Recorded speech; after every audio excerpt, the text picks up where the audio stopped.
یہ نہیں فرمایا अम्मा और बीवी का। कहते जी मैंने बराबर बराबर लेके चलना। बराबर है ही नहीं तो तू कैसे बराबर लेके चलेगा?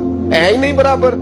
बीवी और माँ बराबर नहीं, बराबर लेके चला जा सकता। मुस्तफा करीम ने फरमाया मर्द पर सबसे ज्यादा हक उसकी माँ का। तो या रसूलल्लाह औरत पर? फरमाया उसके खामद का। उसके लिए खाना काबा तू है और तेरे लिए खाना काबा तेरी माँ है। अब यहाँ माहौल ये बन गया कि बराबर। पहले 2, 4, 5 दफा बीवी से चुगलियां सुन लेते हैं अम्मा की, बल्कि कई तो इतने बेवकूफ हैं, सपोर्टर भी होते हैं माँ बाप की गीबतों में।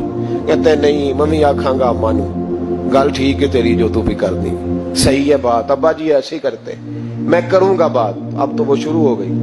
अब तू कहेगा दरवाजा बंद हो, तो ये दरवाजा बंद हो सकता?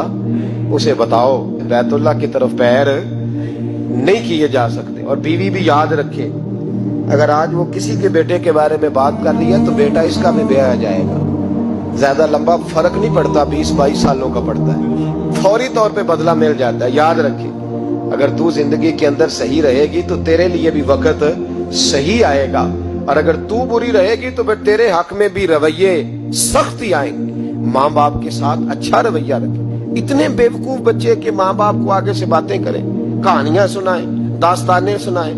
अजीब तमाशा है ना कि अब्बा जी बेचारे सरकारी अस्पताल में एड़ियां रगड़ के चले गए, और जब उनका इंतकाल हो गया अब 5 बेटे इकट्ठे हो गए, कहने लगे बरादरी को मुंह भी दिखाना है, तो चने वाले चावल नहीं पकाने खत्म शरीफ में, कोई बोटियां डाल लो, लोग क्या कहेंगे? तो तुझे अब लोग याद आए हैं, जब वो बेचारा वहां डॉक्टर पूछ नहीं रहा था उस वक्त लोग नहीं याद आ रहे थे? सारा जमाना तूने राजी रखा है, जिनको राजी रखना था उनकी तरफ तवज्जो ही नहीं।